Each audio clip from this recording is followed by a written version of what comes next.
자, 사사기 시대의 공통적인 구조를 떠올려 보면 반복적인 패턴이 나타납니다. 그것은 바로 이스라엘 백성들이 죄를 지으면 하나님께서 그 죄로부터 돌아오게 하기 위해서 이방 나라, 다른 사람 왕들을 통하여서 그 나라를 침략하게 하시죠. 그래서 압제하게 하십니다. 그러면 이스라엘 백성들이 그 압제가 너무 힘들어서 하나님께 부르짖게 되지요. 제발 좀 살려주십시오. 그러면 하나님께서 사사를 세우시고 그 사사를 통해서 이스라엘을 구원하십니다. 구원하신 다음에 공통된 표현이 나오는데 그게 뭐냐면 그 다음으로 몇 년 동안 평안하더라. 이게 사사기에 돌아가는 패턴입니다. 그러면 평안할 때 하나님을 잘 믿으면 좋겠는데 그 다음에 또 뭐가 와요? 돌아가는 패턴이니까 또 죄를 짓는 거예요.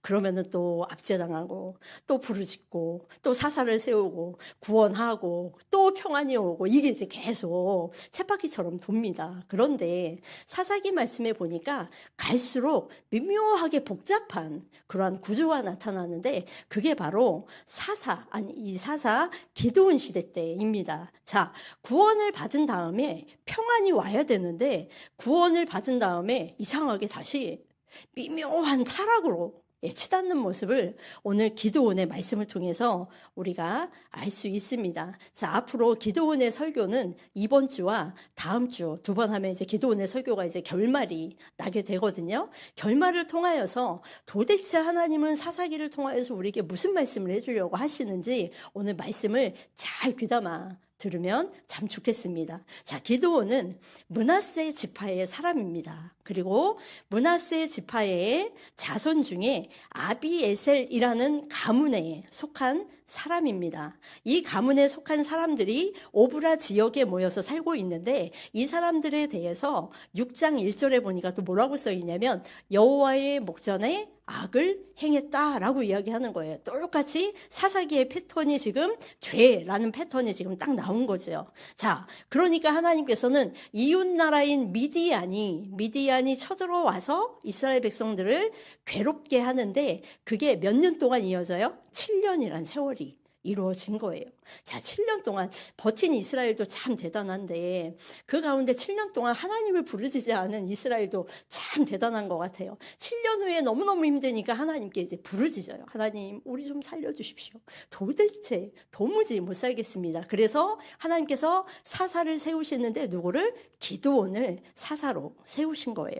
그리고 하나님께서는 기드온을 통해서 이스라엘을 구원하게 하십니다. 자, 그런데 구원하신 방법이 굉장히 독특해요.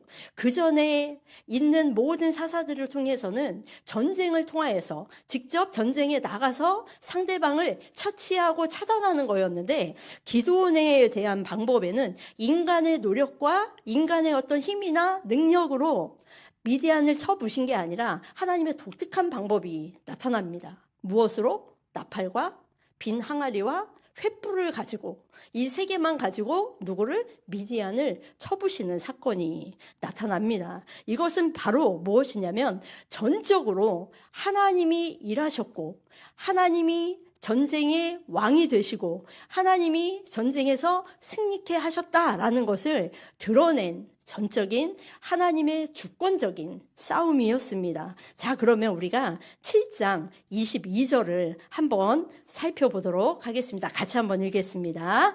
300명이 나팔을 불 때에 여호와께서 그 온 진영에서 친구끼리 칼로 치게 하심으로 적군이 도망하여 스레라의 벳시다에 이르고 또 답밭에 가까운 아벨 무올라의 경계에 이르렀으며 이렇게 되어 있습니다. 자, 300명의 군인이 있는데 32,000명 중에 다 가고 이제 300명이 남았잖아요. 300명이 고작 군사로 한 것은 여기에 보니까 뭘 불어요? 나팔을 분 게 이제 끝난 거예요. 그런 다음에 어떻게 하죠? 빈 항아리를 깨트리고 항아리에 있는 횃불을 쳐들고 지금 뭐예요? 하나님이 하시는 일을 목격자의 입장에서 이제 바라보는 게 바로 이스라엘 백성들이 고작 한 일입니다. 그런데 오늘 말씀해 보니까 여호와께서 그 온 진영에서 친구끼리 칼로 치게 하심으로 이렇게 되어 있어요. 이때가 파수꾼들이 이경에서 파수꾼들이 서로 이 불침범을 맞바꾼 그런 시간이었잖아요. 이때 사람들이 자다가 갑자기 나팔 소리에 이런 소리를 어떻게 해요? 옆에 있는 적군이 아군이 누군지도 모르는 상태에서 서로 칼로 치고받는 상황이 일어난 거예요. 그러면서 왔던 13만 5천이라는 대군대가 일제히 일어나서 서로 죽이더니 다시 도망가기 시작하는데 어디로 도망가냐면 미디안이 이 오브라 지역을 쳐들어오려면 반드시 건너야 하는 강이 있거든요. 그 강이 뭘까요? 요단강이에요. 요단강 동쪽에 있는 미디안이 쳐들어온 거니까 반드시 요단강을 건너서 와야 되는데 여기서 이제 자기들이 다 죽을 것 같으니까 반대로 지금 어디를 향해서 도망가는 거예요? 요단강 쪽을 향해서 반대로 지금 도망을 갔다. 이게 베시다, 아벨모올라 경계에 이르더니 이 말을 쉽게 말하면 그것입니다. 다시 온 대로 도망갔다라는 뜻입니다. 자, 그렇게 되자 이 기드온이 므낫세 지파에게 사람을 보냅니다. 사사를 보내서 뭐라고 이야기하냐면, 야, 이제 13만 5천의 대군들이 다 물러가니 너희들 와서 어떻게 해라? 전쟁에 도와라 라고 이야기를 하는 거예요. 그러니까 므낫세 지파가 옵니다. 그러니까 또 이 기드온이 누구에게 보냈냐면 맨 처음에 보냈던 납달리, 아셀 이 지파에게 사람들을 보내서 병사가 와서 이 미디안 사람들을 다 격퇴하게 만듭니다. 그러자 이 사람들이 어떻게 해요? 반대로 돌아가서 어느 지경까지 가냐면 요단강의 길목까지 가는 거예요. 자, 그러자 이 기드온이 그 다음에 한 일이 있습니다. 24절 말씀 같이 한번 읽어보겠습니다. 기드온이 사자들을 보내서 에브라임 온 산지로 두루 다니게 하여 이르기를 내려와서 미디안을 치고 그들을 앞질러 벳바라와 요단강에 이르는 수로를 점령하라. 하매 이에 에브라임 사람들이 다 모여 벳바라와 요단강에 이르는 수로를 점령하고, 자, 미디안 사람들은 반드시 어디를 건너서 가야 된다고요? 요단강을 건너서 가야 돼요. 자기네 민족으로 가려면 요단강을 건너서 가지 못하면 어떻게 해요? 적군이니까 다 죽는 거예요. 이것을 기드온이 알고 여기에 한 지파를 보내는데 누구를 보내냐면 에브라임 지파 사람들을 부릅니다. 에브라임으로 가서 온 산지를 다니면서 에브라임아 너희들 가운데 병사로 나올 사람들은 다 와라. 그리고 어디로 가라? 요단강에 가서 거기에 수로를 차단해라. 그래서 오는 모든 미디안 사람들을 거기서 다 죽이라고 이야기를 한 겁니다. 자, 그러자 25절에 에브라임 사람들이 가서 어떠한 결과를 나타내냐면 25절, 제가 읽어드릴게요. 또 미디안의 두 방백 오렙과 스엡을 사로잡아 오렙은 오렙 바위에서 죽이고 스엡은 스엡 포도주 틀에서 죽이고 미디안을 추격하였고 오렙과 스엡의 머리를 요단강 건너편에서 기드온에게 가져왔더라 라고 이야기를 합니다. 자, 에브라임 사람들이 가서 전쟁에서 대승한 것뿐만 아니라 왔던 미디안의 두 방백 오렙과 스엡을 사로잡고 이 사람들을 어떻게 해요? 죽여요. 그런 다음에 이 둘 방백의 머리를 가지고 지금 누구에게 온 거예요? 기드온에게 온 겁니다. 자, 그리고서는 자, 상황이 보니까 이제 전쟁이 다 끝난 것 같아요. 이스라엘 백성들이 가서 대승을 했고 머리도 적군의 머리를 2개나 가지고 와서 기드온 앞에 딱 옵니다. 이제 모든 것들이 이제는 구원을 통하여서 모든 것들이 되고 이제는 평안하였더라 이 말이 나오면 되는데 오늘 본문 8장 1절에 보니까 새로운 반전이 일어납니다. 우리 8장 1절 함께 읽어보겠습니다. 에브라임 사람들이 기드온에게 이르되 내가 미디안과 싸우러 갈 때에 우리를 부르지 아니하였으니 우리를 이같이 대접함은 어찌 됨이냐 하고 그와 크게 다투느니라. 다시 말하면 한마디로 이거예요. 야, 기드온, 너 예전에 전쟁 막 일어나려고 할 때 왜 우리 안 불렀어? 그때 불렀으면 이렇게 큰 싸움도 아니었고 그때 이겨서 우리가 대승했을 거 아니야. 야, 우리 없으면 어쩔 뻔했니? 우리니까 기꺼이 와서 너희 전쟁을 도왔지. 봐봐. 내가 지금 적군 지도자들의 머리를 잘라서 너에게 왔어. 야, 이거 우리 없으면 어쩔 뻔한 거야. 라고 지금 기드온과 함께 싸운 거예요. 왜요? 그때 부르지. 왜 그때 안 불렀어? 라고 지금 큰 소리로 이야기를 하는 겁니다. 자, 그렇다면 이 시점에서 기드온이 에브라임 지파를 불렀었을까요? 안 불렀을까요?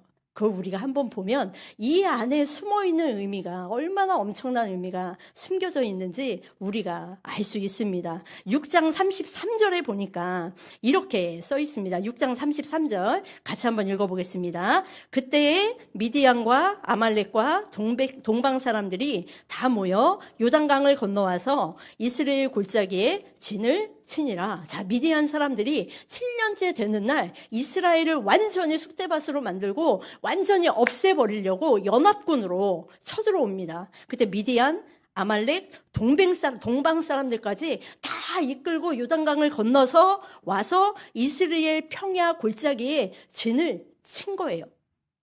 이때 왔던 적군의 수가 13만 5천 대군이 몰려와서 이곳에 지금 진을 치고 있습니다. 자, 그러자 34절과 35절에 뭐라고 쓰여 있냐면 같이 한번 읽어볼게요.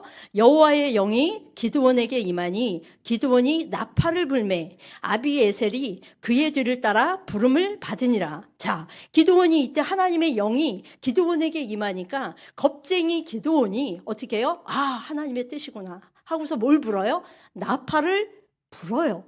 자, 이스라엘 백성에게 있어서 나팔을 분다는 의미는 뭐냐면 세 가지 경우에 나팔을 부는데 전쟁을 선포할 때, 그 다음에 승전을 울릴 때, 전쟁에서 승리했을 때, 마지막으로 아주 중요한데 이게 바로 뭐냐면 하나님의 임재하심이 이스라엘 땅 가운데 있을 때, 이때 세 가지 경우에 뭘 불어요? 나팔을 부는 거예요.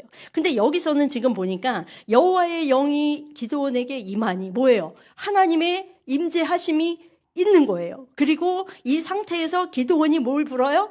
나팔을 불매. 지금 뭐예요? 온 이스라엘 전체에 나팔을 불므로 인해서 미디안과 전체적으로 지금 뭐를 내가 전쟁을 하겠다라는 거를 선포하는 나팔을 쫙 불어요. 그러면 이스라엘의 모든 지파는 이 나팔 소리를 들었을 때 어떻게 반응을 해야 할까요?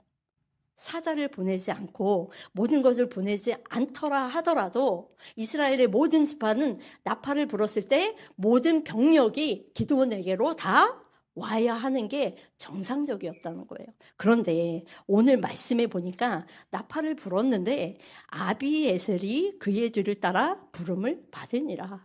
그러니까 말하자면 기드온의 아주 작은 집안, 친척들만 기드온을 따른 거예요. 다른 지파는 아무도 안 오고.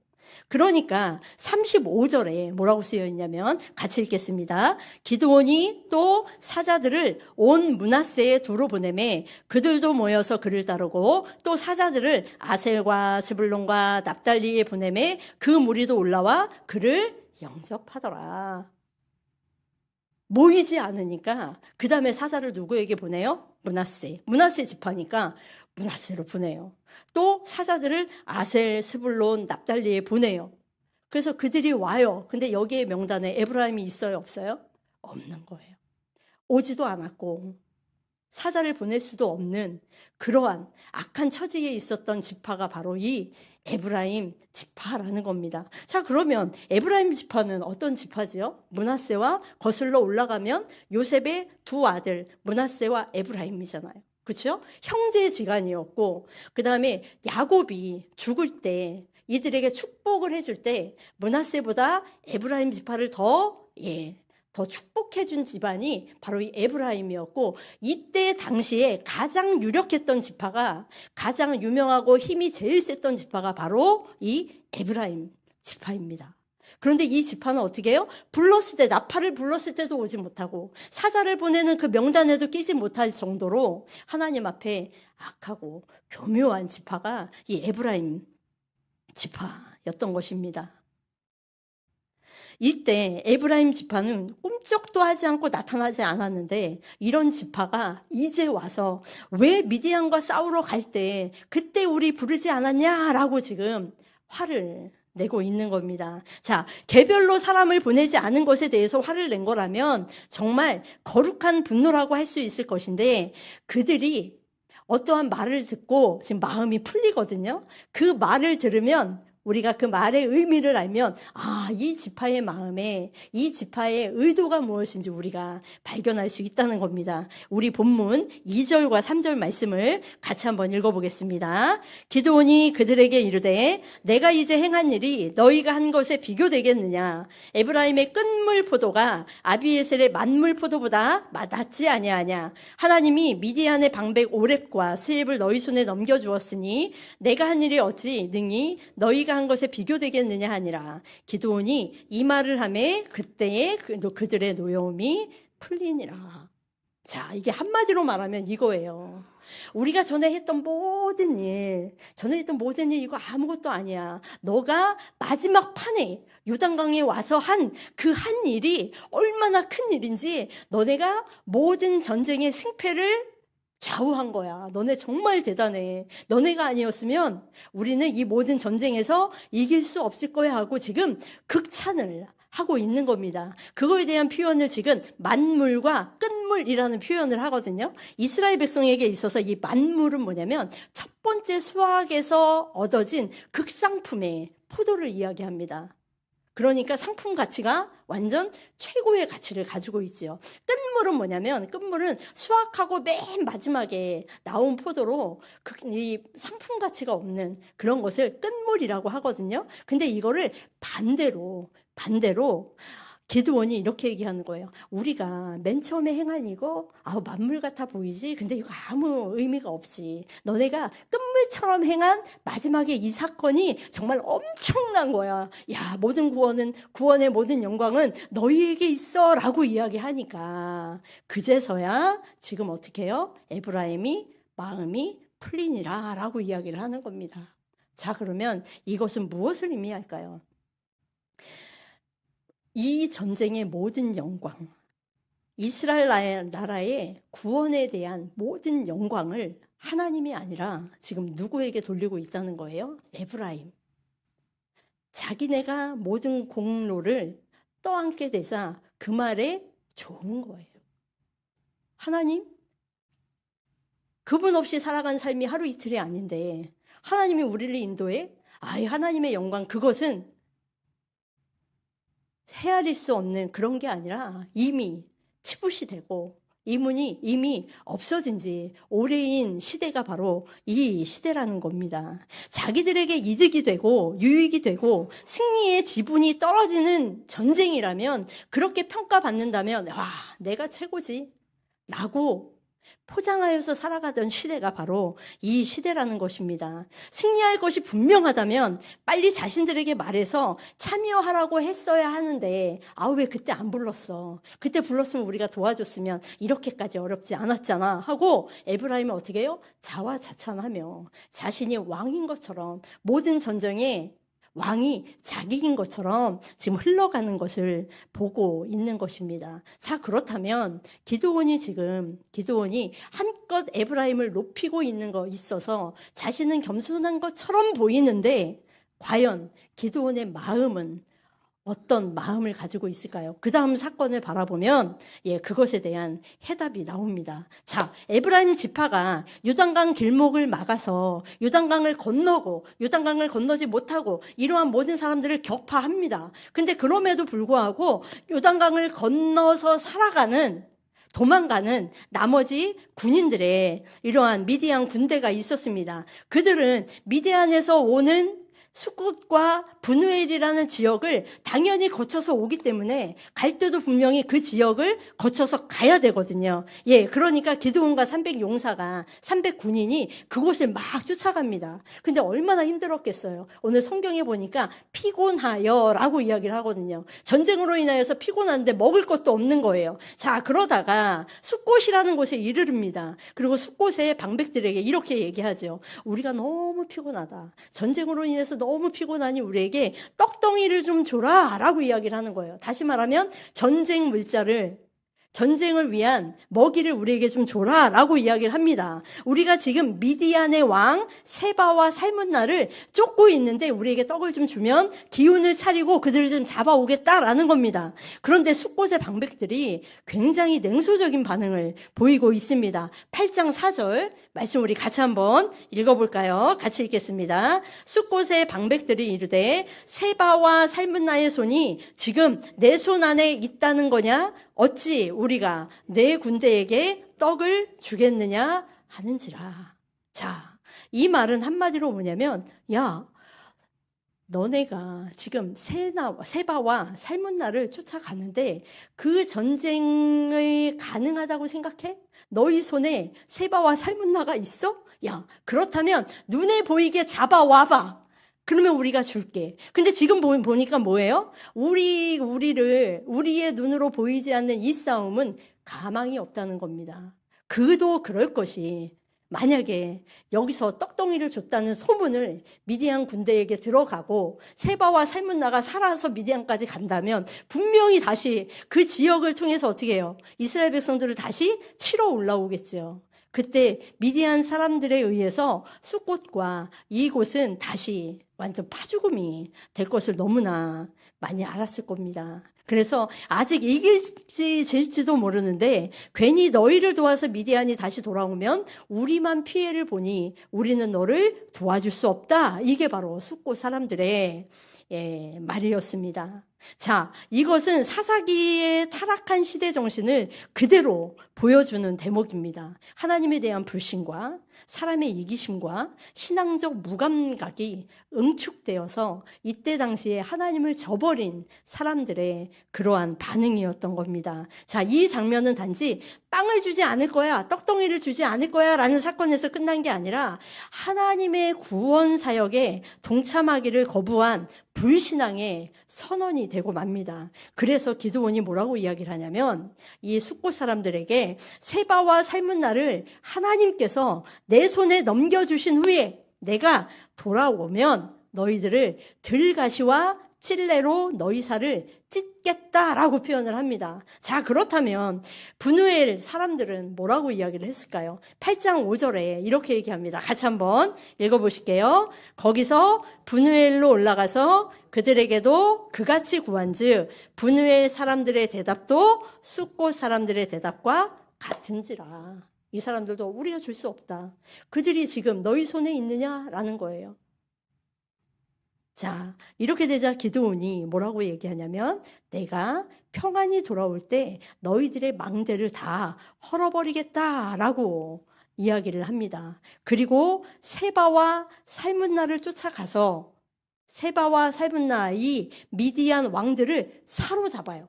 그리고 온 진영의 사람들을 다 죽이거든요. 근데 두 왕만 사로잡습니다. 그리고 굳이 이스라엘 땅으로 두 왕을 데리고 와요. 왜?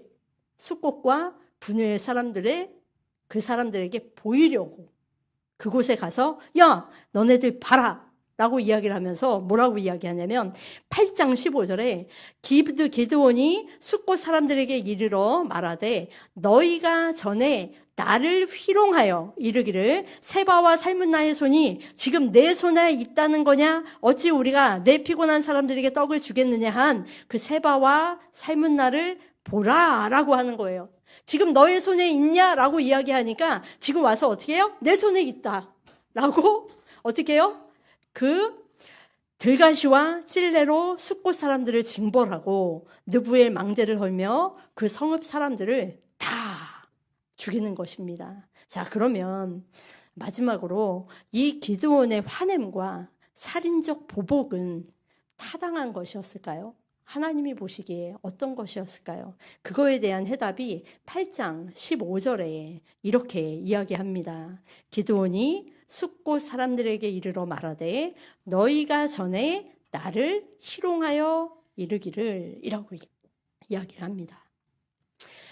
여호와 하나님에 대한 입장에서 이야기하는 것이 아니라 지금 어떻게 해요? 개인적인 자기의 보복과 자기의 감정으로 모든 사건을 해결하고 있는 것을 바라볼 수 있습니다. 기드온은 자신을 향해 희롱하고 조롱한 그들에게 들과시와 찔레로 때리고 망대를 헐고 성읍 사람들을 죽여버립니다. 하나님의 영으로 시작했던 기드온이 이제 어떻게 해요? 인간의 감정으로 전쟁을 마무리시켜버립니다. 그의 심판은 더 이상 하나님의 공의가 아니라 사람의 감정이 만든 폭력으로 전락되고 맙니다.